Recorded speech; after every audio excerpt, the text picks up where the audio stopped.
Señoras y señores, buenas tardes. Es un gusto recibirlos en el Palacio de Balcarce, que es la sede del Centro de Fuerzas Armadas. Institución fundada un 6 de diciembre de 1924. El Centro de Oficiales se encuentra abocado a la realización en forma simultánea de diferentes ciclos de exposiciones.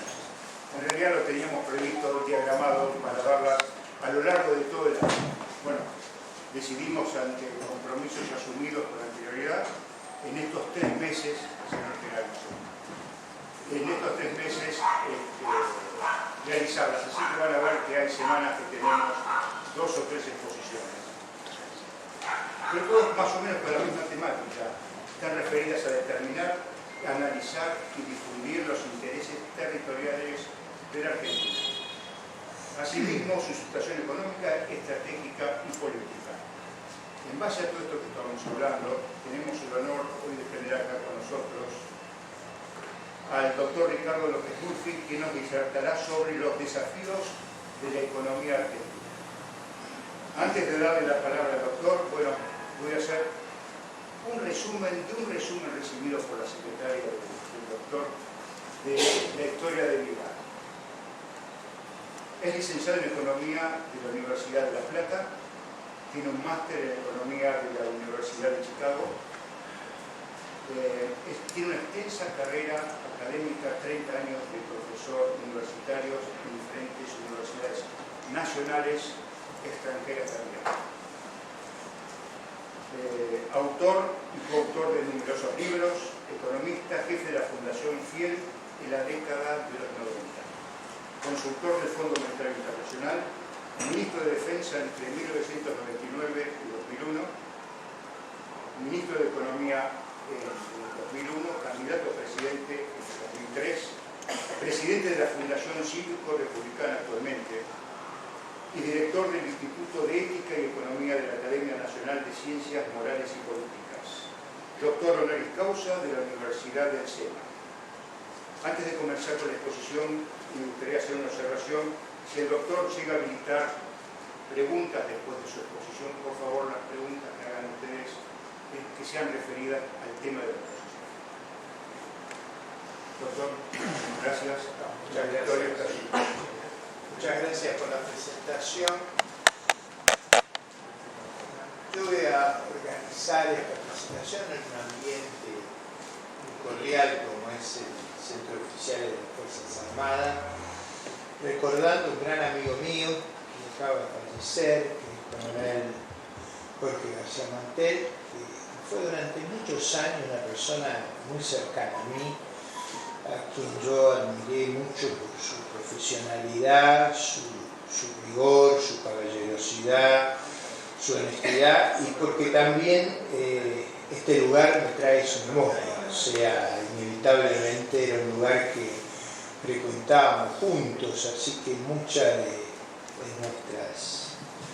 nuestros encuentros se hacían en este lugar, que tiene para mí, ustedes lo saben bien, yo vengo muy seguido aquí, tiene varias características. Es un lugar seguro, es un lugar que en tiempos de la pandemia era muy aireado y tenía digamos, ese clima favorable, hospitalario, que yo he valorado tanto.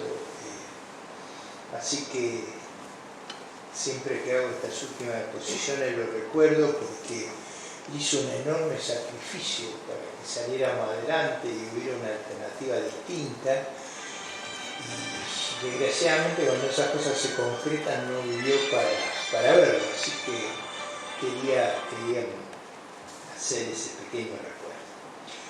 ¿Cómo organicé mi exposición hoy? Lo voy a hacer muy simple. Lo organicé a partir del 12 de septiembre. ¿Por qué lo organicé a partir del 12 de septiembre? Porque el 12 de septiembre ocurre un hecho inesperado para el oficialismo. Las cosas que transforman la realidad son los hechos inesperados. Lo que es esperable no modifica la realidad. Lo que es inesperado modifica la realidad. Y lo que ocurrió el 12 de septiembre fue una derrota completa y total del oficialismo. una derrota de una envergadura monumental, y en todos los lugares, aún en aquellos donde daban por segura su victoria, con un riesgo de perder el control que han disfrutado durante muchos años del aparato del Estado, de los organismos legislativos, y ese hecho produce, me parece a mí, una información extraordinaria. Ellos creían estar en control de esta sociedad y en control de su narrativa. Ustedes saben que la especie humana es la única especie que necesita una narrativa para vivir. Necesita tener una explicación de dónde viene, cuáles son sus dilemas, a dónde va, y eso tiene distintos planos. No quiero afectar a nadie. Tiene planos religiosos, tiene planos profesionales, tiene planos en el sentido nacional, tiene planos en la vida profesional de cada uno. Tiene que tener una narrativa consistente con sus proyectos. ¿Por qué el oficialismo tiene una derrota? ¿Qué tiene que ver eso con la economía? Bueno, las primarias producen fracturas. Si ustedes recuerdan, el 11 de agosto del 2019, prácticamente el gobierno del presidente Macri se derrumbó. O sea, ¿por qué se derrumbó? Pues se produjo una crisis de confianza extraordinaria. Es decir, ocurrió algo de nuevo inesperado. Es decir, se esperaba un resultado parejo, hubo un resultado desparejo, y eso precipitó o agudizó a extremos increíbles la crisis económica.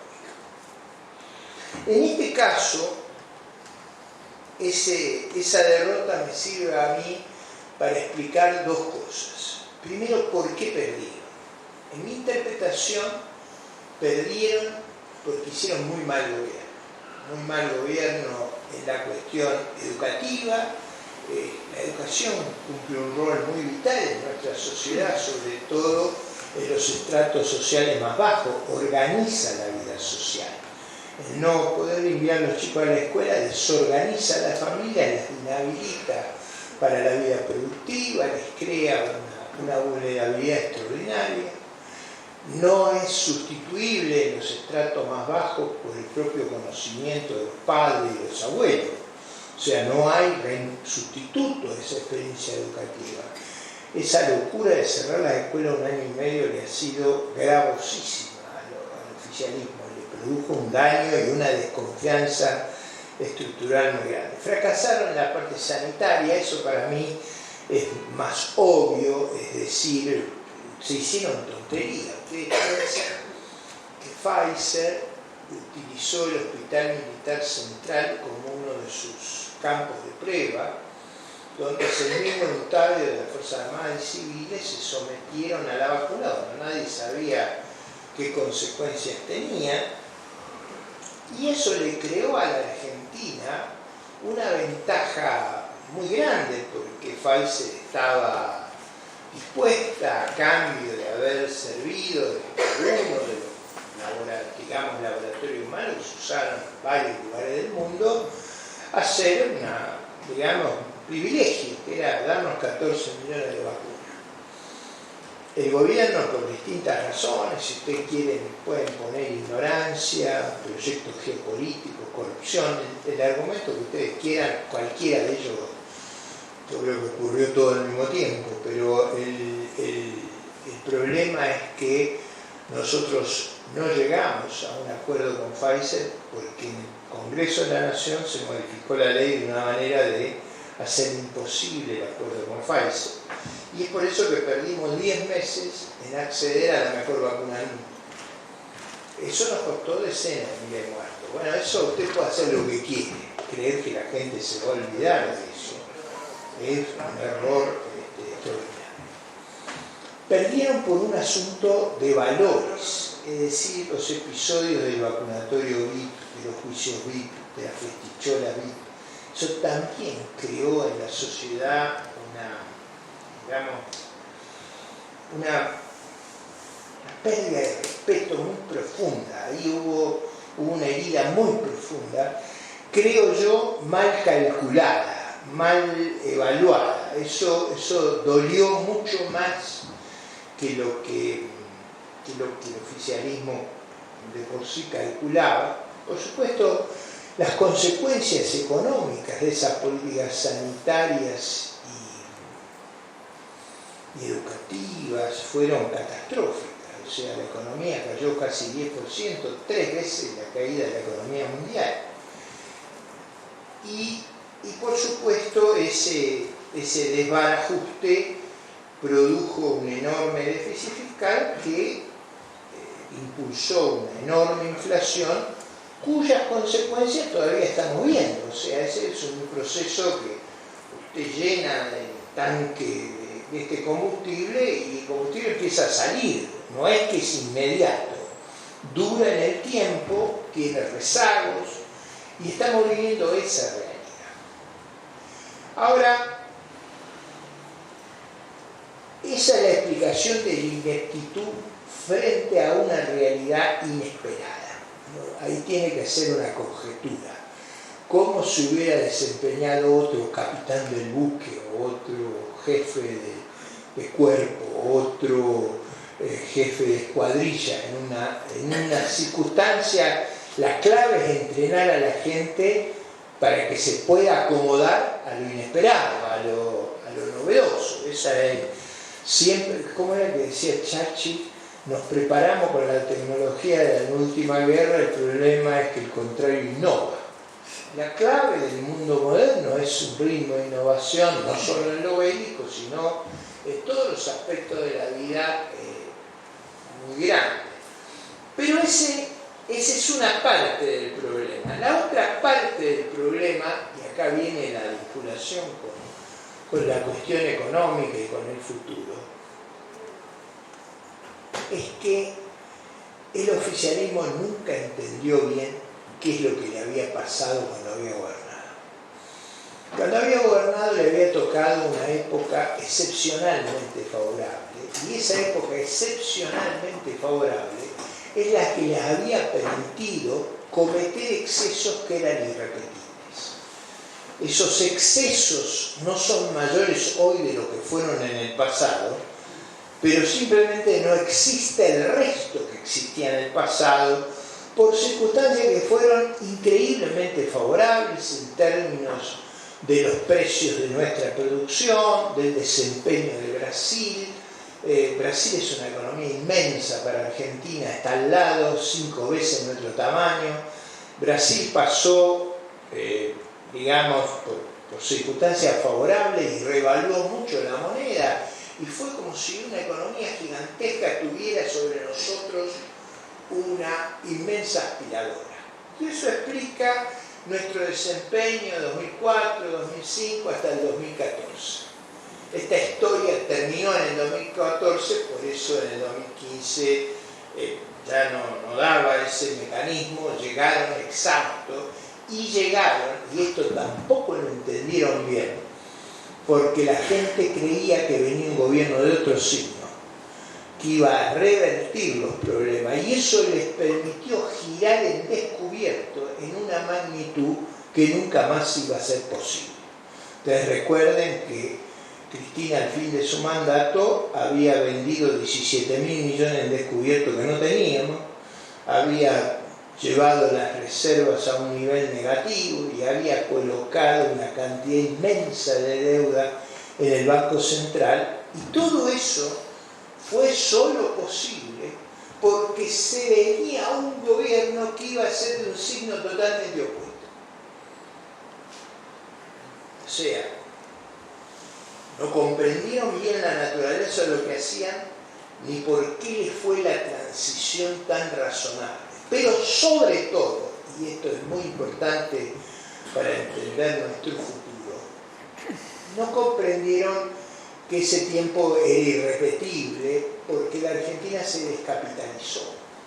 O sea, en vez de aprovechar esos buenos tiempos para capitalizarse, se descapitalizó en energía y, por ejemplo, muy claramente en el aparato militar. O sea, nosotros prácticamente destruimos el capital de las Fuerzas Armadas. ¿Cómo se destruye el capital de las Fuerzas Armadas? Usted no hace la renovación que normalmente los equipos requieren. Usted tiene que ir invirtiendo ahí todos los años, como en cualquier otra actividad, para ir reponiendo los equipos, que tiene que ver con el desgaste, pero tiene que ver también con las nuevas tecnologías que se van desarrollando. Si usted no hace esa inversión, el proceso de descapitalización es muy agudo y hoy hemos quedado sin aviones prácticamente de combate en la Fuerza Aérea, sin fuerzas mecanizadas modernas y con un deterioro en el sistema naval que tiene mucho que ver con los problemas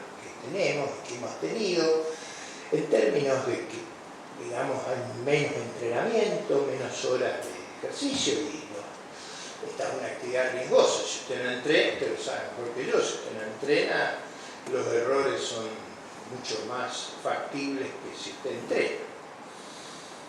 Ese proceso de descapitalización yo creo que estuvo muy asociado a un proceso valórico muy profundo. La sociedad argentina empezó a apostar a un modelo conceptual alejado de las economías abiertas, capitalistas de Occidente y aproximándose a amigos y a visiones del mundo, yo diría colectivistas o del capitalismo de amigos o economías raras, como es la de Putin, como es la de China, economías raras. Economías que sí son muy ordenadas macroeconómicamente y nosotros no teníamos ese orden. Y entonces ese proceso de descapitalización se produce por un doble camino. La gente que empezó a ver lo que nos estaba pasando y lo que se venía, empezó a no reinvertir, todo el mundo empezó a tratar de poner capitales fuera del alcance del gobierno, ya sea enviándolo al exterior o comprando moneda extranjera, o sea, algo que el gobierno no pudiera confiscar, porque la visión, la narrativa que transmitía, era una narrativa muy antipropiedad privada, muy anti-iniciativa privada, muy contrario al marco de nuestra Constitución, pero era el discurso que prevalecía. A lo mejor no tanto en los hechos, sino en el discurso, pero ese discurso cala hondo cuando usted tiene que apostar a largo plazo y usted escucha esa música, eso produce una profunda reacción en la sociedad, un profundo temor, y eso también vino asociado a una actitud muy, digamos, muy confrontativa con las Fuerzas Armadas y las Fuerzas de Seguridad, digamos, que se expresó en la reversión del fin de los procesos jurídicos, de los episodios vividos durante los años 70, estaban prácticamente concluidos luego de los juicios, amnistías e indultos, esos procesos habían concluido y se reabrieron forzando el sistema legal, o sea, forzando el derecho penal aceptado en el mundo, que es que usted no puede juzgar a una persona 2 veces por la misma causa, no puede aplicar leyes retroactivas, no puede, digamos, olvidar el debido proceso. Bueno, ustedes conocen el argumento, pero en el fondo todo eso acompañaba el otro relato, es decir, el proyecto que trató de prevalecer en Argentina, que por supuesto era un proyecto de orden familiar y personal, pero tenía este relato, si ustedes quieren, anticapitalista y anti, digamos, el sistema que prevalecía en el molde de la Constitución. Ese proceso fue muy profundo. ¿Cuál fue el error del gobierno del 2015-2019? Eso también es importante para entender el problema que tenemos hacia adelante, y ahora vuelvo al 12 de septiembre.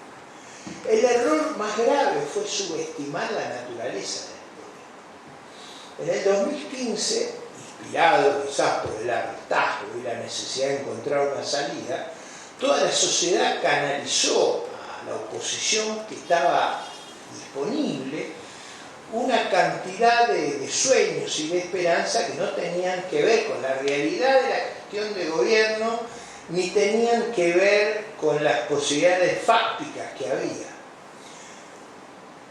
Y por supuesto el discurso del entonces candidato exageró las circunstancias que podían ser favorables y subestimó las dificultades. Imagínense esto, es explicable ante una batalla, que usted trate de galvanizar su fuerza. No es explicable cuando usted está haciendo el ejercicio de Estado Mayor. O sea, que usted arengue a las fuerzas para que se desempeñen más allá de sus atributos. Es lógico en el campo de batalla. En la mesa de Estado Mayor, mejor que sea lo más realista posible, lo más lúcido, lo más abierto.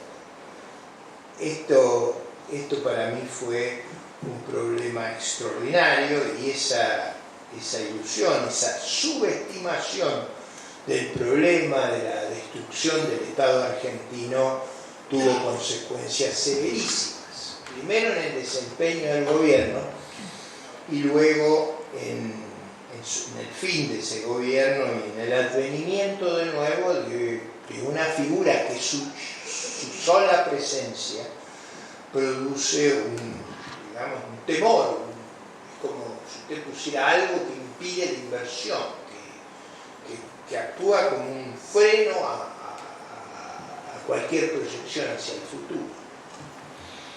Volvamos entonces ahora, después de este largo circunloquio, al 12 de septiembre. Ese hecho inesperado produce en el gobierno una catástrofe de orden institucional. Ya teníamos un problema serio por cómo había sido nominada la fórmula. Ustedes recordarán que la vicepresidenta nombraba al presidente, la gobernador de Buenos Aires, la vicegobernadora, los diputados nacionales, pero no ejercía. Era una cosa de lo más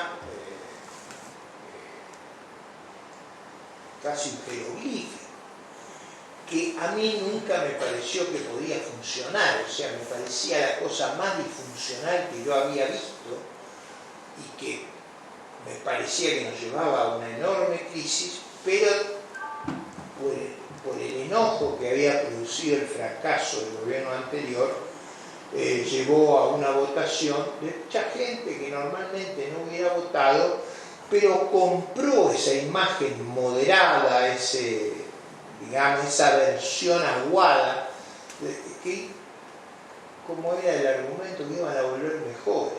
Y la verdad es que fue muchísimo peor, pero está en la lógica de un sistema que era absolutamente absurdo, y sin embargo la sociedad argentina fue embaucada, y digo embaucada porque quiso ser embaucada, es decir, era muy obvio que eso estaba mal pensado, estaba mal razonado, y era muy obvio la naturaleza de descapitalización y fracaso de nuestra economía, que se veía hacía varios años. O sea, nosotros llevamos muchos años sin crecer. Eso tiene que ser una señal. Digo, ojo, el no crecimiento es una señal que algo no está funcionando. Ustedes me dirán, bueno, peor es lo de Venezuela, donde el ingreso per cápita, nosotros hace 15 años que no crecemos, ellos ha caído 85%.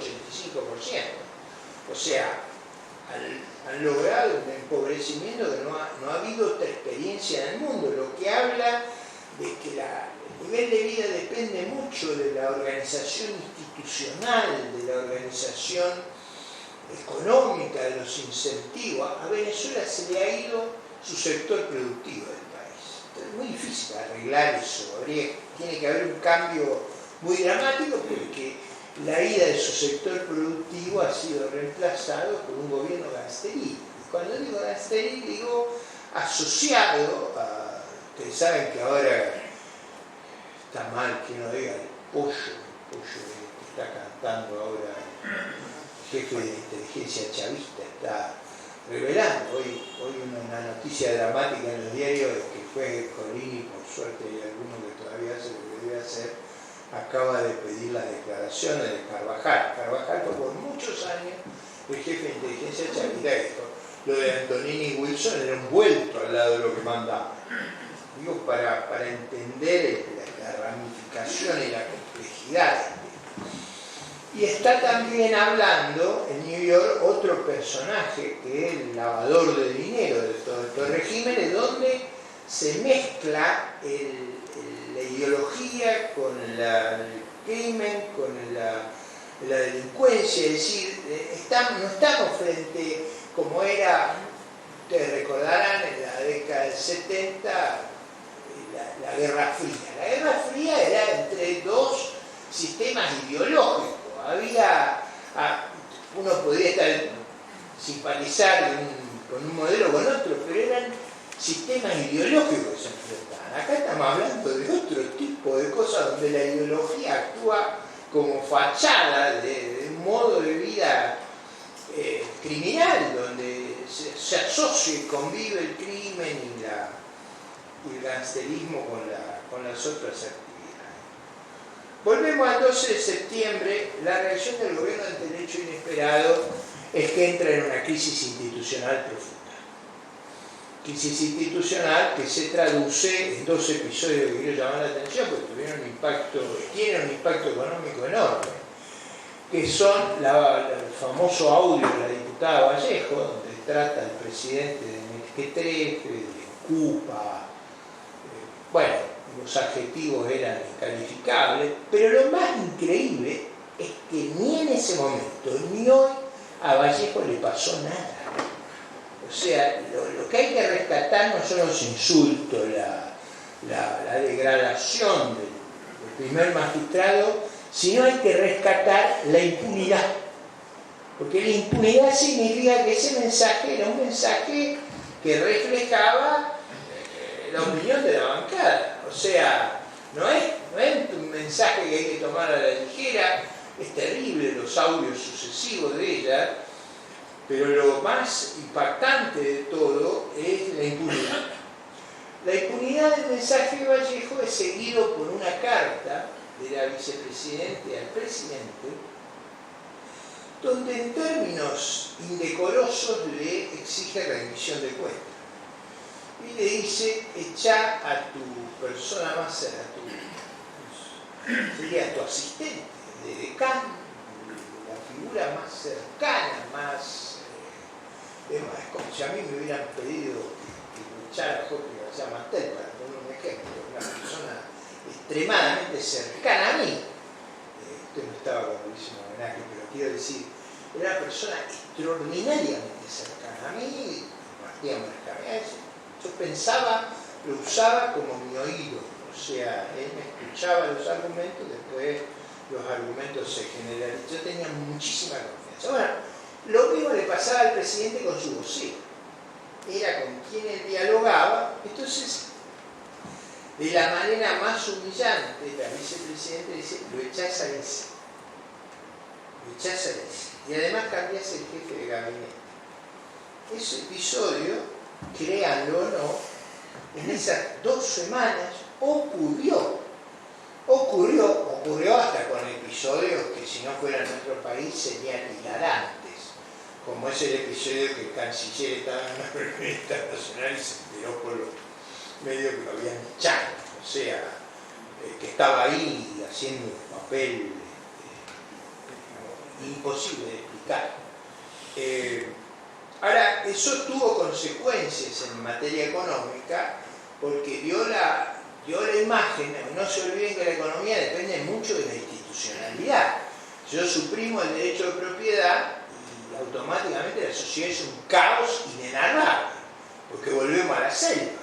O sea, lo que hace que haya intercambios pacíficos es el derecho de propiedad y la seguridad que esos contratos son voluntarios pacíficos.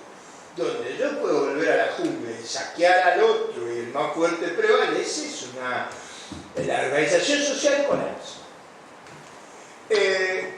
En esas condiciones, puesta en crisis la institucionalidad, el gobierno hizo un anuncio que no es tanto lo que ha hecho, sino el anuncio, lo que el segundo candidato de la provincia de Buenos Aires dice: si hubiéramos puesto platita, quizá ignoraban las fotos. Es decir, si prostituíamos a la ciudadanía no hubiera olvidado nuestras andanzas.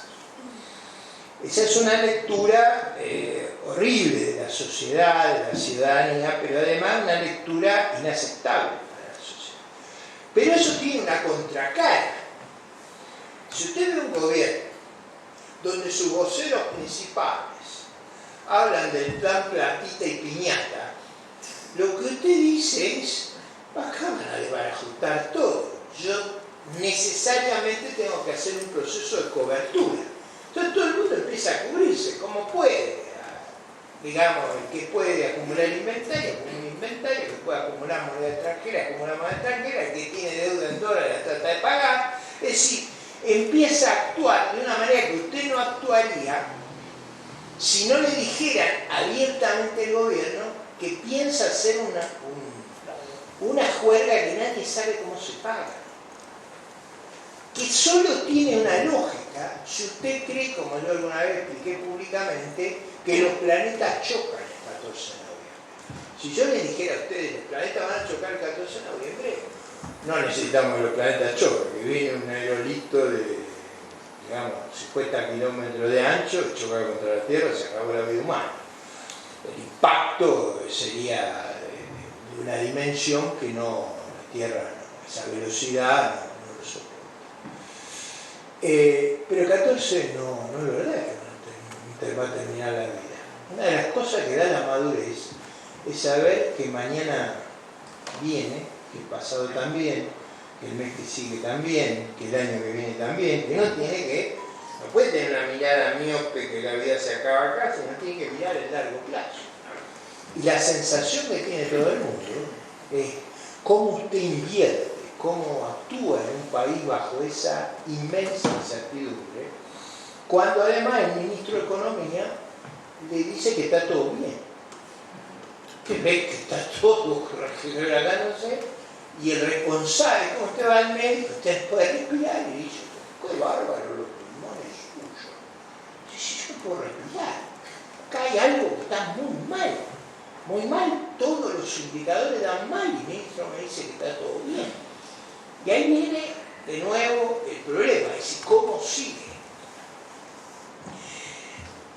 Y la reflexión sobre el futuro, y con esto voy a tratar de concluir y hacerle ver el problema, es ¿qué ocurre el 15 de noviembre? Mi hipótesis es que las elecciones, hipótesis forzada, pero tengo que hacer alguna, las elecciones repiten más o menos las pasos. No sé si eso ocurrirá, no le estoy haciendo un pronóstico, estoy haciendo como, ¿vieron cuando los geógrafos hacen un mapa, hacen simplificaciones? Yo estoy haciendo una simplificación, pero diría yo que las encuestas están revelando algo parecido, es decir, que muy probablemente la elección no cambie sustancialmente, es decir, no cambie radicalmente los resultados ni atenúe las consecuencias que se leyeron el 12 de septiembre. Entonces vienen dos temas importantes que surgen ahí con mucha claridad. Una, si el sacudón de una primaria que casi es una encuesta gigantesca, casi derrumba al gobierno, ¿qué pasará cuando la elección verdadera, es decir, si las cosas ocurren como yo espero, Cristina pierda la mayoría del Senado, no se olviden que esa mayoría es decisiva para muchas cosas, entre otras para los ascensos de oficiales de la Fuerza Armada que están demorados 2 años, su consideración, digo, pero para los jueces, para la Corte, para todo ese número del Senado es crucial. Entonces, pierde la mayoría, pierde la capacidad del diputado de aprobar, se pierde el control del sistema legislativo, ha perdido el control de la Corte, no digo con esto que la Corte sea favorable a la oposición, pero es una Corte que no le responde al gobierno, hace otras cosas, Dios sabe qué hará, pero no es una Corte adicta. Entonces, en esas circunstancias, la lideresa tiene un problema enorme, porque ella sabe que las pruebas son tremendas. La prueba está, o sea, ella necesita para resolver su problema algo que no se ajuste a derecho. Que sea, ustedes vieron que cuando uno no quiere que algo se ajuste a derecho, dice busquemos una solución política. Una solución política en la que no se ajusta a derecho. Es decir, que por consideraciones de otro orden yo violo el orden. Que no digo yo que no se puede hacer. Digo, la idea del indulto es justamente es no ir a derecho porque hay consideraciones de otra dimensión que juegan. Es decir, por eso hay que ser cuidadoso en esas barbaridades que se han hecho acá de anular los indultos, de hacer cosas que no se percibe la dimensión jurídica que eso tiene. Entonces, ahí surge un evento de riesgo de que el gobierno o quiera radicalizarse sin las fuerzas para hacerlo, o entre en un desconcierto, o entre en una fraccionalización. O la hipótesis más benigna que aprendieron de la experiencia y mantienen cierto orden posterior a la elección, digamos, preparándose para vivir 2 años que van a ser difíciles, porque son años difíciles. ¿Por qué son difíciles? Porque, presten ustedes atención a un detalle, el gobierno perdió las elecciones con las circunstancias más favorables que vivió Argentina en muchos años. Precio de la soja, $600, Brasil volando, nos regaló el Fondo Monetario, nos dio un dividendo de 4.500 millones, con lo cual pagamos lo que debíamos sin hacer ningún esfuerzo. Esas circunstancias excepcionales hicieron abundar los dólares que no había, salvaron a este gobierno de tener una catástrofe al comienzo de año.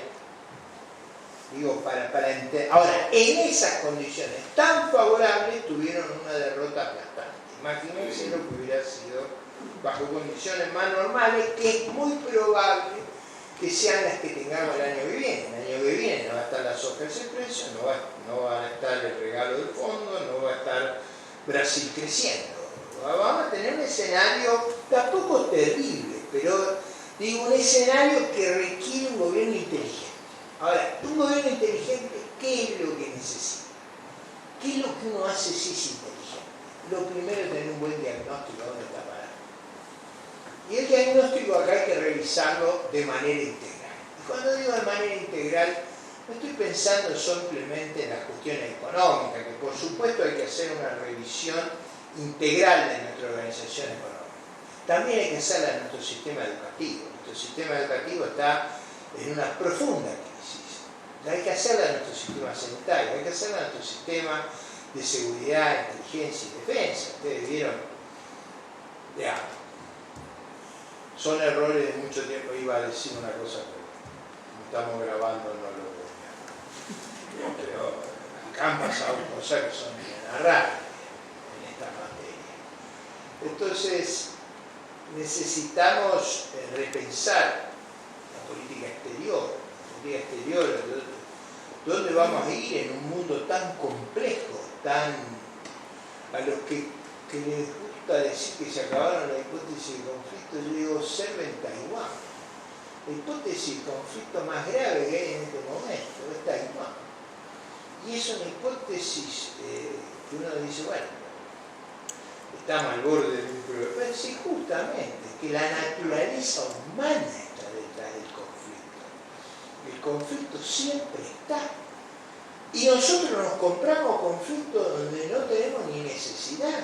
Por ejemplo, siendo indulgente con un grupo terrorista, que fíjense la secuencia.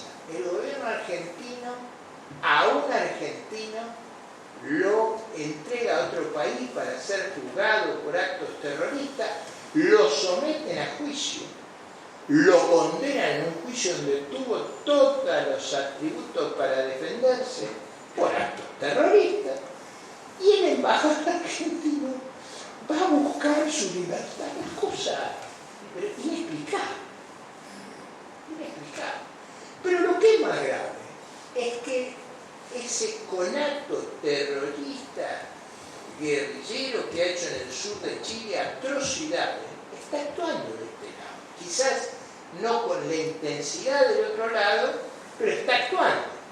y está actuando de manera muy peligrosa y vinculado a organizaciones terroristas del mundo. Nadie puede creer que estos personajes actúan desligados de organizaciones terroristas. O sea, esto es un proyecto muy complejo que se da en el lugar, que esto también es importante entenderlo, en el lugar donde se concentra la riqueza más grande de Argentina. Una riqueza que este gobierno no sabe aprovechar, pero que está. No, esto es un tema no menor. Nosotros tenemos abajo de la superficie de nuestro país 500 veces nuestro consumo de gas. El gas, para que ustedes tengan una idea, ha multiplicado su precio por 8. Es decir, hoy somos una Arabia Saudita en potencia. ¿Cómo puede ser que siendo una Arabia Saudita estemos viviendo una crisis tan atroz? Que no necesita sacar eso, necesita mostrar eso y decir, vení a ayudarme a sacar esto. Con lo que sacamos te pago todo lo que debo y además tengo muchas cosas más. Pero como la que está a cargo es la que lo robó la vez anterior, usted iría donde lo asaltaron. Las personas razonables no van por ahí. Digo, para entender la naturaleza de por qué, lo voy a decir sin que nadie lo tome mal, porque Alberti decía que Rosas era antitético al desarrollo de la fuerza productiva, es decir, que no podía adaptarse su modelo político, conceptual, a la transformación que estaba viviendo el mundo. No estoy haciendo juicios sobre lo que pasó en esa época, sino estoy diciendo un juicio que hacía Alberti sobre la naturaleza del régimen político respecto a lo que se necesitaba para producir ese inmenso crecimiento que tuvo Argentina en el último tercio del siglo XIX, en la primera mitad del siglo XX. Entonces, digo yo, estamos con una cuestión económica que en realidad tiene poco economía, porque la verdad es que no están cometiendo desajustes monetarios, pero no tienen nada que ver con lo que la gente cree que están haciendo.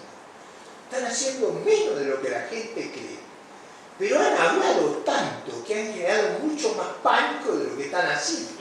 Digo, para que ustedes vean la irracionalidad. Y la otra irracionalidad es que la que tiene que explotar hay muchos potenciales que tiene Argentina, pero ese es muy obvio. Y es muy obvio por otra razón, porque es algo que tiene plazo fijo. Esa tecnología va a ser reemplazada, además. Es decir, lo usamos en los 20, 25, 30 años de acá al 50, o eso va a ser reemplazado por el hidrógeno, por la fusión nuclear, por otras formas energéticas. Entonces, es una oportunidad enorme, pero es perecible la oportunidad. Por eso es tan delicada la elección que tenemos ahora y en el 23. Rescaten esto. Lo antitético de este marco de ideas que ejerce el gobierno con el desarrollo de Argentina, un relato contradictorio con nuestras posibilidades, los riesgos institucionales de su propia fragmentación.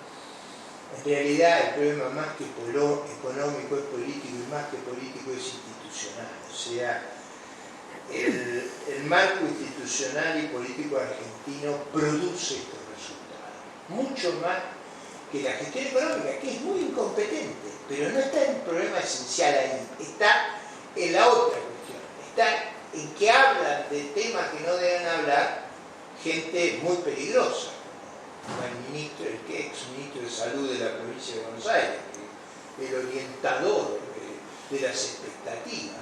Yo digo, si nosotros lográramos aportar a nuestros enemigos, estos dirigentes, tenemos resuelto nuestros problemas de seguridad de la prensa. No habría nunca un riesgo para nosotros, estos son capaces de desarmar la máquina del progreso. Bueno, espero haberlo ayudado en su reflexión. He pasado un momento grato conversando con ustedes y por supuesto estoy abierto a las preguntas que tengan para ver si podemos en los 15 minutos que quedan responder y evacuar alguna duda que tenga. Sí. Usted comentó que previo al cambio de gobierno, 2015, hubo un incremento de la deuda de 17.000 millones de dólares. ¿Sí? En el común de la gente, y parte del relato, es: estamos acá por los 44.000 millones y no por los 17.000 millones. Mi pregunta es, ¿por qué tan pocos dirigentes de la oposición actual, entre los cuales usted lo he escuchado, van y dicen lo que tienen que decir para que la gente no siga absorbiendo ese relato? Nos han dicho, y lo pusimos en un libro. Sabemos que el libro cada vez hay menos gente que lee. Entonces creo que hoy hay otros medios para que la gente realmente sepa la verdad de la deuda. No sé si fui claro con... Totalmente.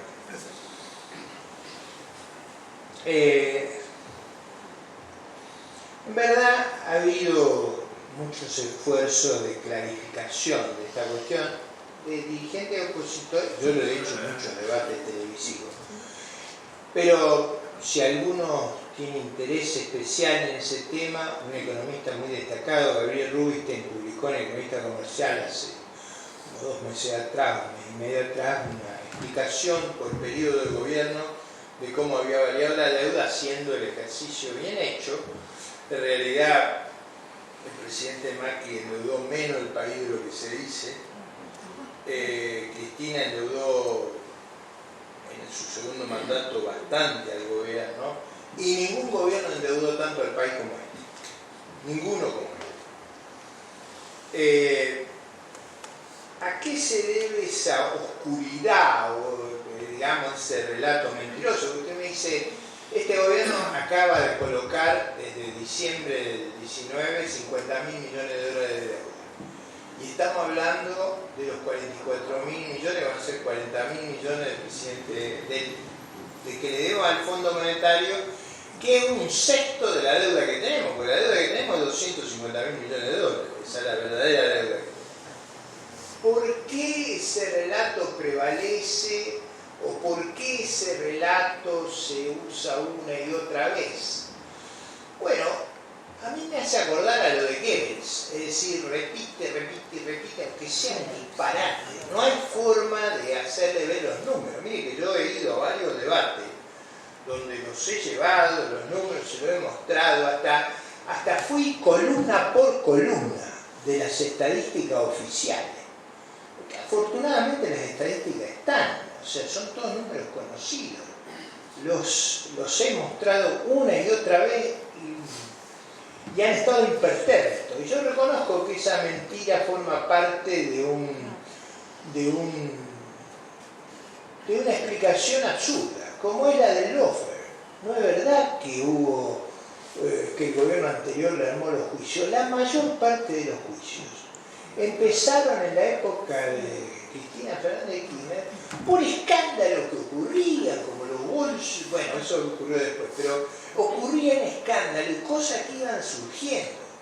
Si usted se acuerda de los programas de la Nata del 2012, 2013, cuando empezaron a conocerse episodios, o sea, y episodios que eran difíciles de ocultar, por ejemplo, el hotel que se alquilaba a Lázaro Báez, el hotel NUC, que estaba lleno siempre, nunca consumía media luna, o sea, nunca tenía cuenta del lavadero, ¿no? Digo, era un caso imposible, o sea, hay un caso que fue dramático, que es que los tripulantes de aerolínea ocupaban un hotel que, se acuerda, por la explosión del volcán no pudo volar la aerolínea, entonces buena parte de esos días estaban ocupados por pasajeros, por tripulantes de aviones que no habían podido ir, o sea, todo eso, es decir, las contradicciones, sobre todo, te recuerde que las causas de los cuadernos, el hecho más dramático es la declaración del contador.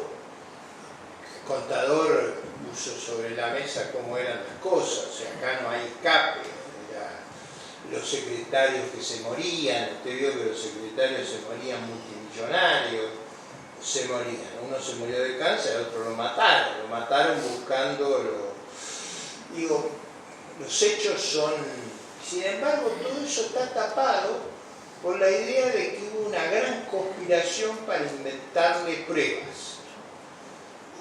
Digamos, son personas muy millonarias cuya única ocupación ha sido ser funcionario del Estado.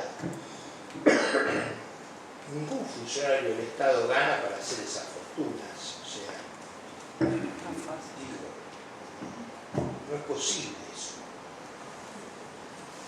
Sin embargo, eso, digo, eso también tiene que ver con el relato de la deuda. ¿Por qué cala el relato de la deuda? Cala por la estúpida lectura que se hace del problema del fondo. Déjenme hacerle esta explicación que le va a ser útil para el futuro.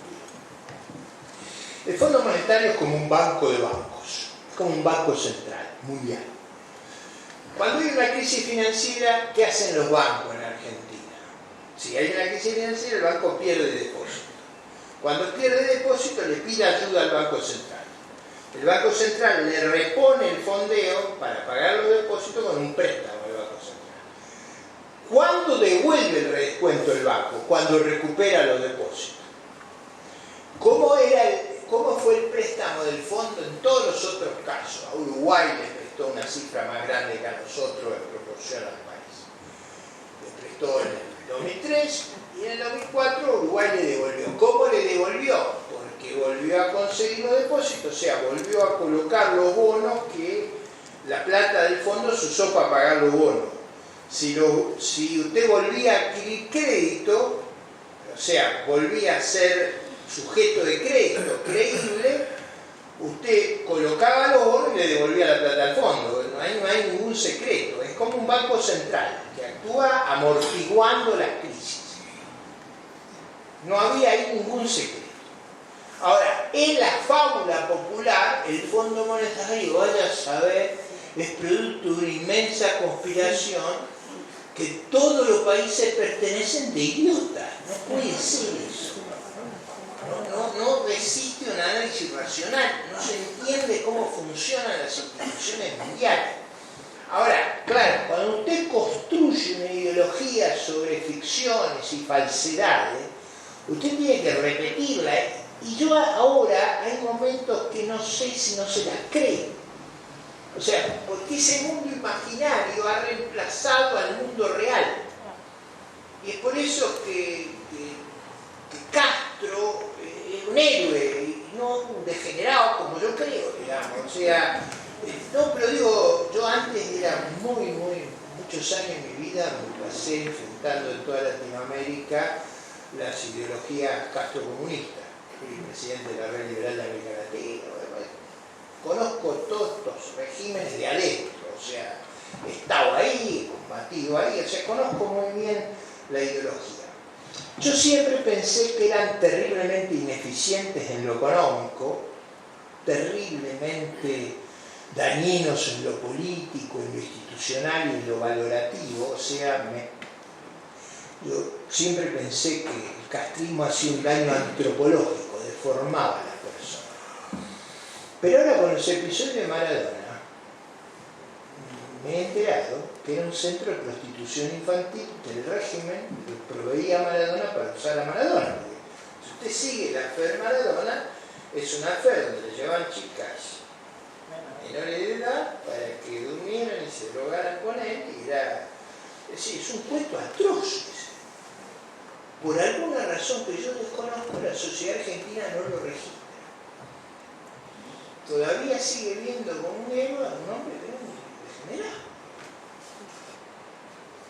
Digo, para que nos ubiquemos, ¿no? O sea, y con la complicidad del régimen, porque le llevaban en el baúl la chica, era una cosa, le facilitaron, entró a Argentina para hacerse una operación estética a los 16 años, como entró, con qué pasaporte, una cosa monstruosa.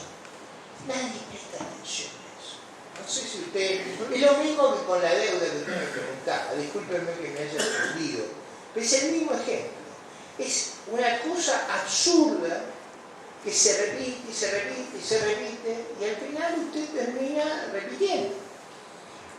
En el mundo, los totalitarios tenían locura. Mao tenía la locura de que había que hacer saltar todo por los aires cada tanto. Entonces hizo el gran salto adelante, costó 40 millones de muertos. Fue una de esas locuras que la humanidad no recuerda. Después hizo la revolución cultural, que costó varios millones de muertos, pero además produjo unos trastornos extraordinarios. Y esos maniáticos eran admirables. Stalin era un maniático que había creado una botánica distinta a la occidental. Digo, al que duda de mí, vayan a buscar Lysenko, se llamaba el que usaba Stalin. Entonces, toda la Academia de Ciencias de la Unión Soviética sabía que era un disparate, pero si usted decía que era un disparate, iba al Gulag, al campo de concentración. Entonces usted tenía que repetir el disparate. La ventaja de los regímenes democráticos, la verdadera ventaja, es que la libertad impide esta locura. La libertad que viene de la Revolución Americana, empieza el mundo de la libertad básicamente. La libertad está asociada a esa idea de James Madison que toma Alberti, que es que los hombres no son ángeles, como el tema de la hipótesis de conflicto. El sistema ese de Montesquieu, de división del poder, el federalismo, control y balance, que usted no le da el poder a nadie, lo agarra por un lado, lo agarra por el otro. Si fueran ángeles las personas, usted tendría un déspota ilustrado. Pero nunca, esos déspotas son siempre una catástrofe. Por eso Churchill decía, el sistema de la democracia republicana, o democracia liberal, no es un sistema que tiene muchos vicios, mire los dirigentes nuestros y no necesita más, pero compárelo con la alternativa. Cuando usted conoce esos regímenes, yo he vivido en esos regímenes, he convivido con ellos, y usted conoce esas cosas, digamos, la que a mí más me impacta ahora es la de la solidaridad del gobierno argentino con Ortega y Murillo. Ortega es un hombre muy grande de edad, con vicios. Está acusado de haberse violado a la hija de su señora, así que imagínense el personaje que estamos hablando, ¿no? Ella es una persona que tiene desvaríos. Y en Nicaragua, para ganar las elecciones, ha puesto preso a todos los candidatos de la oposición. Es un procedimiento simple para ganar las elecciones. O sea, se pone preso a todos sus rivales, no hay forma que lo pueda ganar. El gobierno argentino, me parece increíble, se solidariza con eso. Sí, mírelo estratégicamente. Usted tiene que tratar de mejorar su relación con los países occidentales y hace todo lo posible para ser visto como un monstruo. Una pregunta más. Sí. Doctor, el público que está acá presente, medianamente o casi por totalidad, pertenecemos a las Fuerzas Armadas, a los oficiales de las Fuerzas Armadas. Y nuestro interés, casi el pensamiento constante y permanente, es por las secuelas que continúan sin solución de continuidad respecto a la guerra contra el terrorismo. Es una cuestión a la cual usted se ha manifestado, yo lo he escuchado, ya sea por televisión o en algún otro medio. Yo creo que usted está totalmente, estoy seguro, no tengo duda, usted está totalmente consciente y digamos, y seguro de toda la información que podemos contar o que estamos en la vida militar. Usted también la conoce exactamente igual, fue ministro de Defensa. En breve. Conozco el tema. Conoce en profundidad. Esa es por referir. Hoy tenemos todavía 150 presos en 25 cárceles argentinas, distribuidas en 25 cárceles. Aparte de los que están en domiciliaria, etc. Se siguen produciendo los juicios orales, continúan.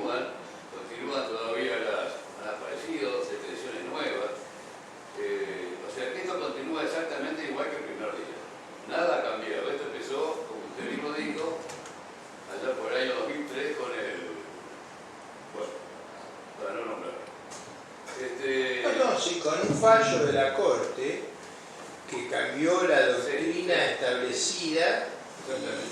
Ese fallo es un fallo muy importante, porque hasta ahí todo, no había forma de dar vuelta a lo que ya se había resuelto. Porque, por ejemplo, el Congreso anuló las leyes, no servía de nada eso, porque las leyes ya habían hecho su efecto. Entonces, nada de eso revertía. Lo único que podía revertir era un fallo de la Corte que anulara y hiciera retroceder los episodios a volver a juzgar los hechos que ya habían sido juzgados. Eso es ese fallo del 2005, que es un fallo, a mi criterio, catastrófico, pero fue...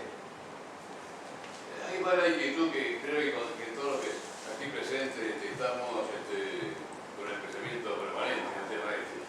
¿Cuáles serían, a su modo de, así de forma breve, contarnos cuál sería su modo de acción como al acceder a una banca en el Congreso? ¿Qué pensamiento podemos llevarnos de acá con respecto a su futuro accionar como legislador? Sí, ahí yo creo que a ver, voy a ser totalmente franco. Yo he estado concentrando mi esfuerzo en ver los problemas de la defensa hacia adelante, o sea, qué hacer con el sistema de defensa, qué hacer con el aparato militar, qué hacer con los recursos para prever el futuro. El problema este es un problema que requiere una resolución judicial, no legislativa, porque la naturaleza del fallo hace que no hay resolución legislativa, no lo hay. No es que usted decreta hoy algo si no cambia la naturaleza del fallo. Probablemente eso va a requerir una solución política. Una solución política que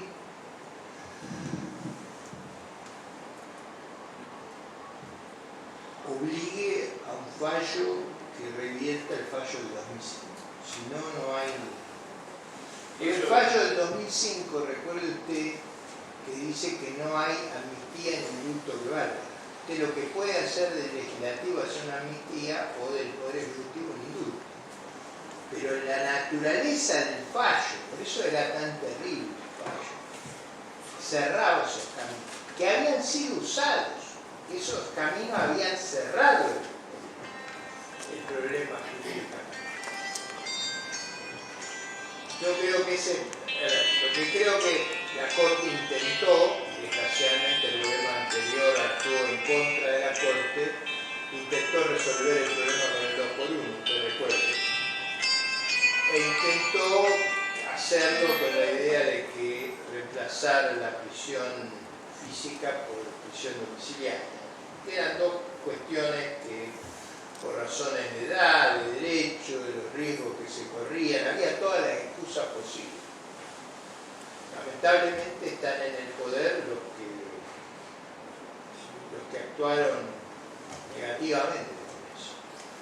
Yo diría que una resolución de ese tema tendría que ser parte de una resolución política.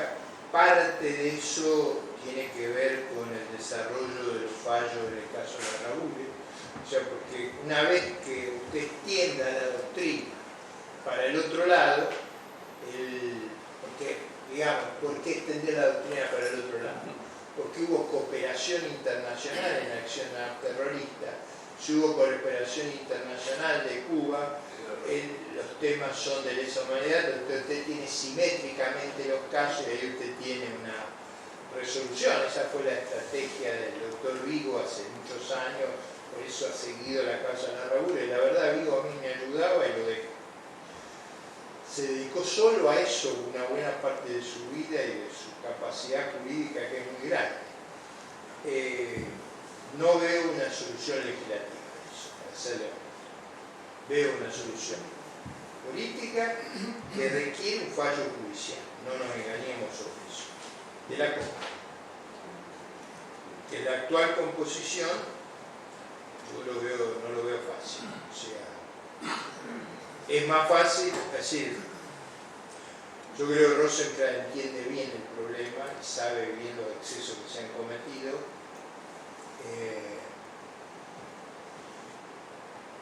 El que perdió la mayoría, Lorenzetti, era el autor del otro fallo. No tengo una solución práctica a eso.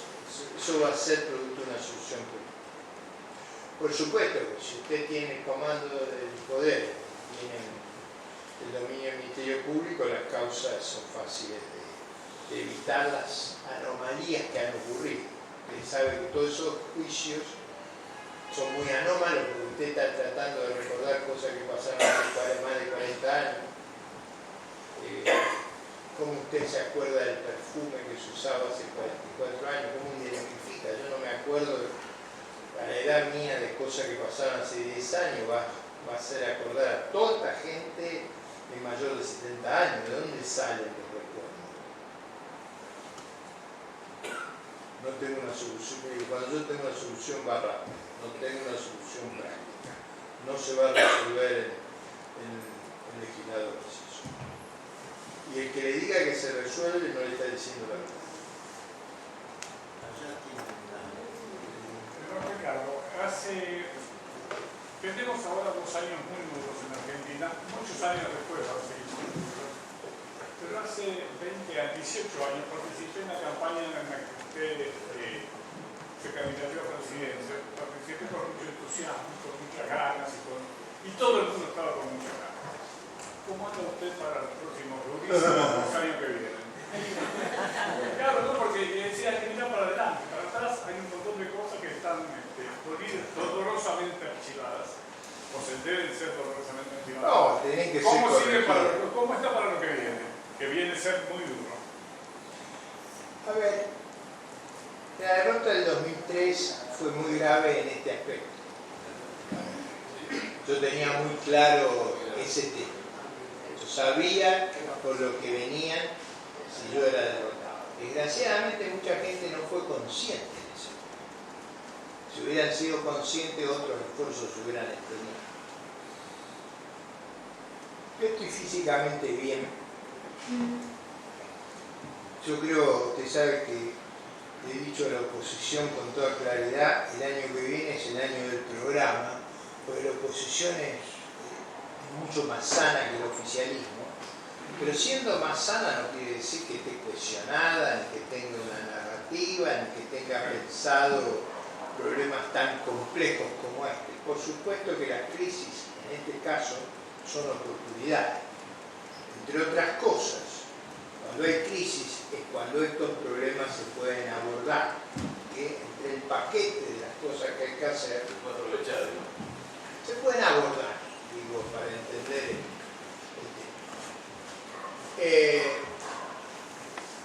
Yo he dicho que el año que viene tiene que ser el año del programa y de la narrativa, de cuestionar esa fuerza que tiene un denominador común, pero que hay que cuestionarla en un diagnóstico. Creo que hemos avanzado mucho en ese proceso, pero falta. El año que viene el programa. Y el año de las candidaturas tiene que ser el 23. ¿Por qué le digo esto? Porque si anticipamos ese debate, nos hacemos un daño enorme.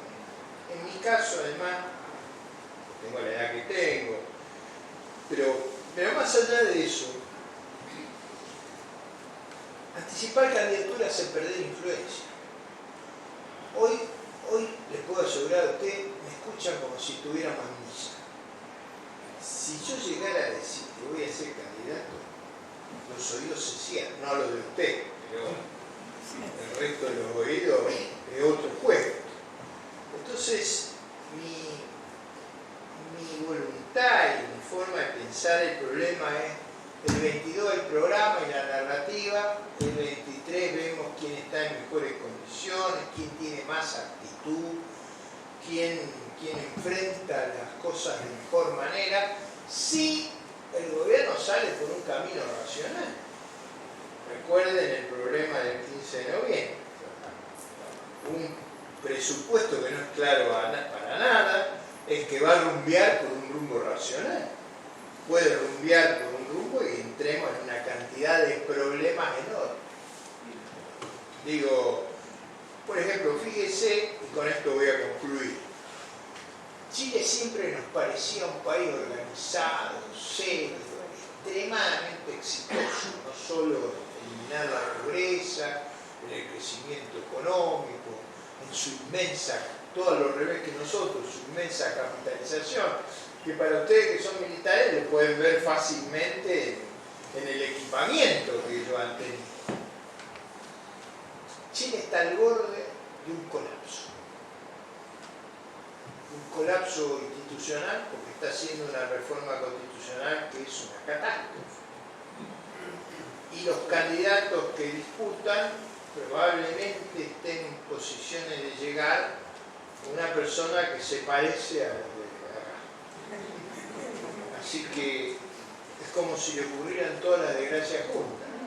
Chile tenía una constitución razonablemente organizada, como los países son un proceso histórico. No era la constitución del régimen militar, había sido reformada por el presidente Lago, era, digamos, una transacción, como es la historia.